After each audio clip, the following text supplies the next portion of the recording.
En la pantalla creo que tenemos ya, y que tenemos la suerte además como siempre de contar con él aquí en Todos que Política, a Antonio Alonso.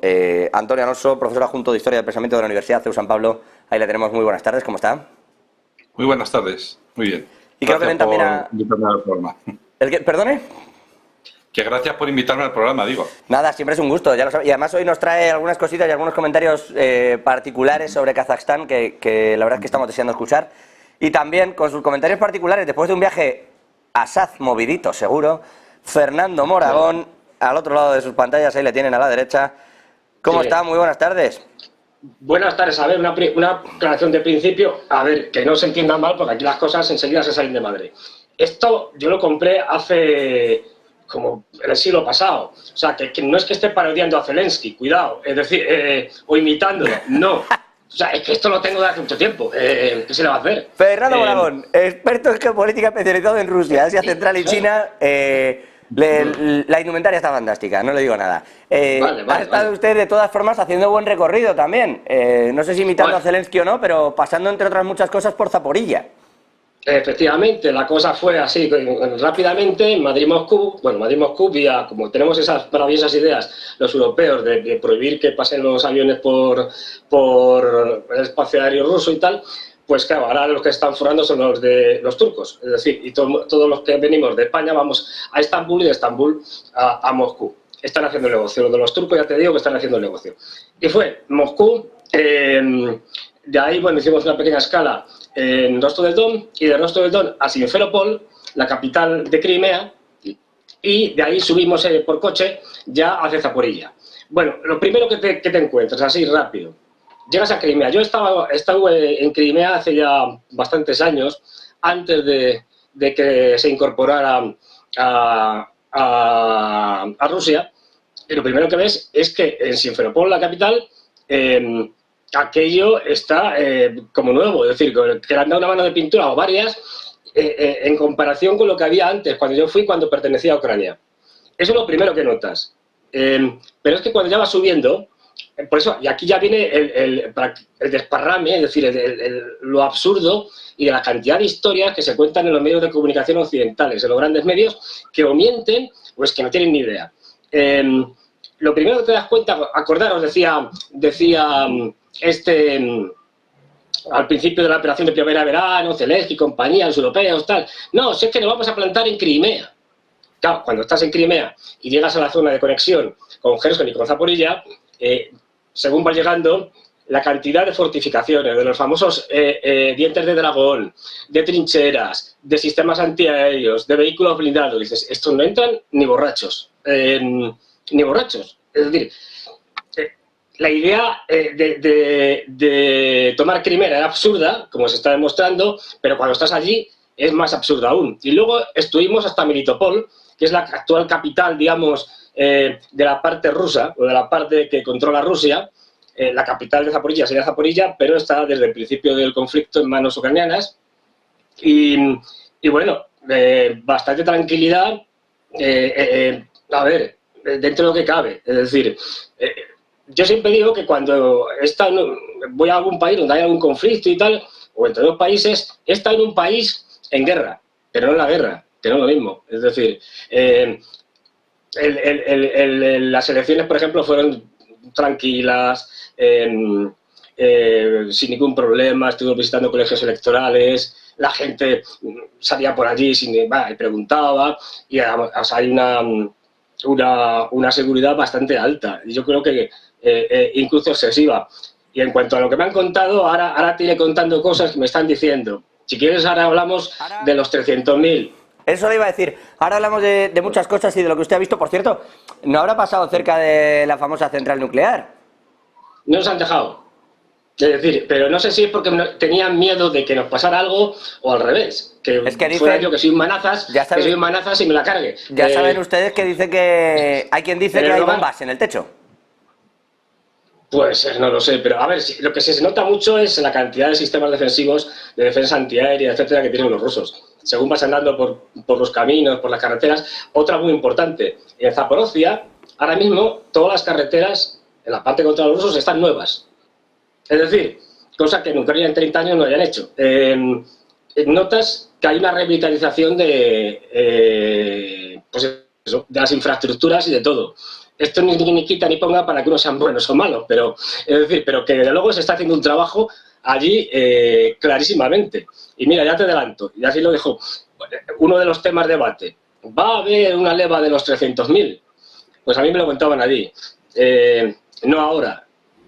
Bueno, primero ha habido una leva, digamos, discreta. Pero ¿va a haber una leva de los 300.000 y está habiendo una de casi 700.000 en Rusia o no?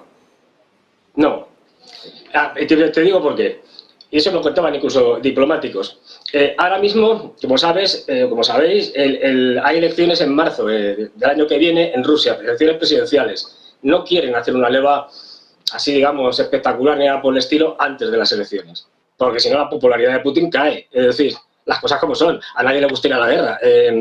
Y por lo tanto, no, lo que sí ya está viendo es desde principios de año un aumento en las contrataciones, etcétera, que se cifra en unos 200.000 nuevos que están allí. Pero esto, digamos, sería de manera normal. Una de 300 o medio millón y tal, si se hace, sería después de las elecciones. En principio, lo que todo el mundo tiene claro. Y también que la ofensiva ucraniana va a terminar ahora en septiembre, mediados de octubre como mucho, y que luego Estados Unidos va a hacerles una oferta a los rusos y casi, esto no sé, es decir, pero casi con seguridad los rusos le van a decir que no. Bueno, sobre esa paz, sobre lo que está ocurriendo y trasladándonos ya también esta pregunta, bueno, no sé si pregunta o valoración sobre la afirmación de Putin hoy con Lukashenko acerca de las bombas de racismo de Estados Unidos. Esto era un tema ya discutido, si había o no bombas de racismo y si se había mandado o no. Yo recuerdo ya a Stoltenberg y a Borrell diciendo, bueno, pero como el otro ejército también las usa, nosotros las podemos mandar. Pero hoy directamente dice Rusia, oiga, ustedes desde Estados Unidos, los crímenes de guerra que no les gustan son los de los otros, porque ustedes también los hacen. Ahí está esa valoración sobre eso y sobre ese posible proceso de paz o qué va a decir Rusia, si me permite, Fernando. Antonio Alonso, cuéntenos. Sí, bueno, ¿qué tal, Fernando? ¿Qué tal, Antonio? Pues, vamos, lo que yo puedo entender de lo que puede ser una posible negociación de paz, primero que, en principio, quien estaría interesado en una negociación de paz serían ambas partes. Esto es en principio. Pero luego vamos a la realidad de las cosas y, obviamente, quien está realmente interesado en una negociación de paz es el que va perdiendo, ¿no? Entonces, si miramos ahora el tablero, cómo anda, cómo está el tablero ahora mismo, pues no parece que Rusia esté perdiendo y que parece ser que todo el mundo ya admite, incluso abiertamente, y en Estados Unidos incluso, y incluso en la OTAN también, que Ucrania va perdiendo esta ofensiva. Entonces, ha perdido esta batalla, digámoslo así, no la guerra, pero sí la batalla. Entonces, ¿qué incentivos tiene Rusia para finalizar ahora mismo la guerra? Ese es un pequeño problema. Y otro segundo problema es que las relaciones internacionales son relaciones que se basan en la confianza. Entonces, si tú te vas a sentar en una mesa, ¿para qué te vas a sentar en una mesa? ¿Para que te cuenten chistes? ¿O para que te cuenten historias? ¿O cuentos chinos? O lo que sea. Es decir, si vas es para hablar en serio. Y solo puedes hablar en serio si confías en la palabra del que tienes enfrente. Y para mí, está mi percepción personal, que los rusos ya no se fían de lo que les puedan decir los americanos. Es decir, se necesitaría no solo palabras ni declaraciones de intenciones, sino demostraciones de que se va en serio con esto de frenar la guerra absolutamente. Y efectivamente los pasos que se van dando últimamente, hay declaraciones que dejan ya caer que en fin, que a lo mejor hay que empezar a convencer a Zelensky de que no se puede coger todo el territorio que él pensaba, etcétera. Es decir, una serie de concesiones, así por lo bajini, subrepticiamente y tal. Pero ya digo, se necesitan más que palabras o declaraciones, se necesitan hechos. Entonces, los rusos no se fían de los americanos y, al parecer, pues los americanos se fían muchísimo menos de los rusos. Por lo tanto, negociaciones de paz pues tienen muy mala pinta.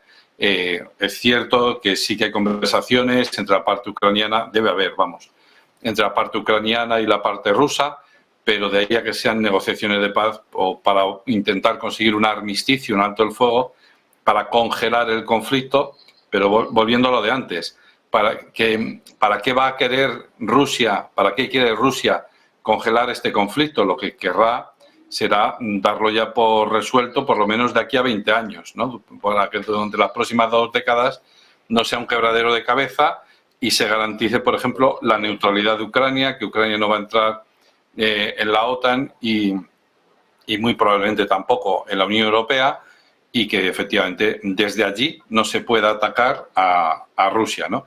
Porque en el momento en el que eso salte por los aires, ese punto en concreto salte por los aires, pues se acabó el armisticio, ¿no? Entonces, la cuestión esa de los acuerdos de paz tiene muy mala pinta, pues porque no hay voluntad de querer acabar con la guerra, hay por las dos partes, claro que sí, pero no a cualquier precio, no de cualquier manera. De tal manera que cada uno tiene unas aspiraciones maximalistas que son totalmente incompatibles con las del otro. Hace un año, quizás se podría haber resuelto